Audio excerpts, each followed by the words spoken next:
शेवटच्या टप्प्याचा शेवटचा प्रचाराचा समारोपीय दिवस आजचा इथे संपलेला आहे। मला वाटतं 28 जुलै 2022ला मी या पक्षात प्रवेश केला होता आणि 28 जुलैपासून एकही दिवस घरी न थांबता अहोरात्र 2 दिवस 2 वर्ष महाराष्ट्र चांद्यापासून बांद्यापर्यंत तब्बल 4 वेळा पिंजून काढलाय। एकदा प्रचाराच्या निमित्ताने, एकदा महाप्रबोधन यात्रेच्या निमित्ताने, एकदा मुक्त संवादाच्या निमित्ताने आणि एकदा प्रथमती आणि निरीक्षण दौऱ्याच्या निमित्ताने। मला वाटतं आम्ही स्कॉलर विद्यार्थी आहोत, प्रचंड अभ्यास केलाय, अत्यंत प्रामाणिकपणे पेपर सोडवलेत। सगळीकडचे पेपर, मुंबईमधले 4 पेपर अमोल भैया कीर्तीकर असतील, अरविंद भाई सावंत असतील, अनिल भाऊ देसाई असतील किंवा संजय दिना पाटील असतील, सगळ्यांनी पेपर प्रामाणिकपणे सोडवलाय। मुंबईच्या बाहेरचे 2 पेपर, एक वैशाली दरेकर, दुसरे राजन विचारेजी आणि पालघर मधल्या महत्त्वाच्या आमच्या भारती कांबडीची, ह्या सगळ्यांचं भवितव्य आजच्या या टप्प्यावर ठरणार आहे। मला खात्री आहे की महाराष्ट्रातल्या एकूण जागा आणि मुंबईतल्या जागा, ठाण्याची जागा, पालघरची जागा, या जागा आमच्यासाठी निश्चितपणे जल्लोष निर्माण करणाऱ्या जागा असतील। आणि आपण बघाल की कितीही पैसा वाटला, काहीही केलं तरी या वेळेला संविधान के सम्मान में महाविकास आघाडी मैदान में, ही महाविकास आघाडी संविधान वाचवण्यासाठी अत्यंत ताकदीने लढेल। काल महाविकास आघाडीची सभा होती तर दुसरीकडे महायुतीची सभा होती। दोन्ही सभा महत्त्वाच्या होत्या, मात्र त्यात वैशिष्ट्य होतं ते म्हणजे दोन्ही सभेना ठाकरे होते। नाही ऐका, ते इकडे जे होते ना ते महाराष्ट्र धर्मासाठी लढणारे ठाकरे होते, तिकडे जे होते ते सुपाऱ्या घेऊन महाराष्ट्राचं गहाणखत लिहून देता येईल का याचा प्रयत्न करणारे होते। त्यावर आता वेळ वाया घालवायचा नाही। मी म्हटलं ना की 3 दिवसापूर्वी एवढ्या जोरात आपण बेगॉन स्प्रे मारलेला आहे की आता मला वेगळं सांगायची गरज नाही। त्यांचे सगळे भक्तुल्ले चंगूर मंगूर काय वक्ते प्रवक्ते सगळे तडफडतायत, वेगवेगळे स्टेटमेंट देऊनही त्यांना ती उणीव भरून काढता येत नाहीये। पण ही ताकद खऱ्या शिवसैनिकांमध्ये असते की जर कोणी मातोश्रीबद्दल आणि आमच्याबद्दल जर बोलला तर आम्ही ईट का जवाब पत्थर से देतो, ताकदीनं देतो, निधड्या छातीनं लढतो।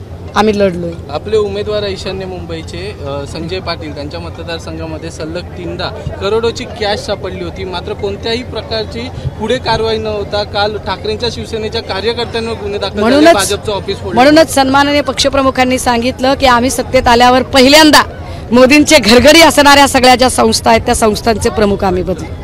हे जे घरगडी असणारे जे लोक आहेत, आणि मला वाटतं की त्यांनी किती पैसे उधळले, कारण खोके भरपूर मिळालेले आहेत, सत्तेतून पैसा, पैशातून सत्ता, दुष्टचक्रात आहेत, कितीही पैसा उधळला, काही जरी केला, या वेळेला त्यांनी काय ताकद लावायची ती लावावी। मला विश्वास आहे 4 वेळा महाराष्ट्र पिंजून काढल्यानंतर खात्री पटली आहे, हिंदू असतील, मुस्लिम असतील, बौद्ध असतील, ख्रिश्चन असतील, अल्पसंख्याक असतील, महिला असतील, सुशिक्षित बेरोजगार असतील, शेतकरी असतील, ताकदीने यावेळेला उद्धव साहेबांच्या सोबत। शेवटचा प्रश्न आहे, 4 तारखेच्या निकालामध्ये परिवर्तन होईल असं वाटतंय? सन्मान्य पक्षप्रमुखांनी पंतप्रधान पदाच्या शपथविधीचं निमंत्रण दिलंय, अजून काय वेगळं सांगायची गरज आहे? तर आपण चळवळीतल्या कार्यकर्त्यात संघाचं आणि भाजपचं काय नातं होतं तुम्हाला वेगळं सांगण्याची गरज नाही, मात्र भाजपचे राष्ट्रीय अध्यक्ष आज असं म्हणतायत की संघाची आता आम्हाला विजयासाठी गरज नाही आहे, कारण आम्हाला आता आम्ही स्वयंपूर्ण झालेलो आहोत। आपण कशा पद्धतीने जे पी नड्डांचं हे वाक्य खरंच आश्चर्यकारक आहे। म्हणजे आम्ही सातत्याने म्हणतोय की भाजपा प्रत्येकाला यूज अँड थ्रो करते। आतापर्यंत भाजपने अनेक पक्ष, अनेक नेते वापरले आणि टाकून दिले, म्हणजे अगदी सदाभाऊ खोतांपासून ते पूनम महाजनांपर्यंत अनेक। पण या वेळेला भाजपाने चक्क RSS ला वापरा आणि फेकून द्या तत्वाने जे स्टेटमेंट केलंय हे गंभीर आहे। मी काही दिवसांपूर्वी म्हटलं होतं की मुंग्या वारूळ बांधतात, पण वारूळ पूर्ण झाल्यावर राहायला विषारी नाग येतात। भाजपाच्या सत्तेचं वारूळ हे निश्चितपणे RSSच्या छोट्या छोट्या कार्यकर्त्यांनी मिळून बांधलं, पण जसंही ते वारूळ तयार झालं, भाजपने आणि भाजपच्या लोकांनी तिथे सगळे गद्दार आणि भ्रष्टाचारी नाग त्या वारुळात राहायला आणले आणि असं काही केलं की जी त्यांची मातृसंस्था RSS आहे त्यांच्यावर सुद्धा कुऱ्हाडीचे घाव घालतायत। मला वाटतं 20 तारखेला मुंबई आणि मुंबईच्या बाहेरचे, विशेषतः कल्याण डोंबिवलीचे, कारण संघ तिथे मोठ्या प्रमाणात आहे, हे सगळे संघाचे लोक या जे पी नड्डांच्या वक्तव्याचा फार चांगला विचार करते। एक सवय असते की आमच्या वक्तव्याचा विपर्यास केला असं जे नड्डा पुन्हा म्हणू शकतो। कुणाचा फोन नाही, दरवेळेला आमच्या वक्तव्याचा विपर्यास केला, बोलायचं, लाथ मारायची, सॉरी म्हणायचं, ही जी पद्धत आहे ना, ही सगळ्या मोदींपासून सगळ्यांना लागलेली आहे. आणि म्हणून मी माझ्या प्रत्येक सभेत सांगते की बोलून शब्द बदलायला मी काही शिंदे, फडणवीस, मोदी, पवार नाही. मी माझ्या प्रत्येक शब्दावर ठाम असते. त्यामुळे या लोकांना, विपर्यास करणाऱ्या लोकांचं आपण काय बोलावं, क्योंकि जो थूक कर चाटते हैं उनके बारे में हम क्या बोले. एबीपी माझा, उघडा डोळे बघा नीट.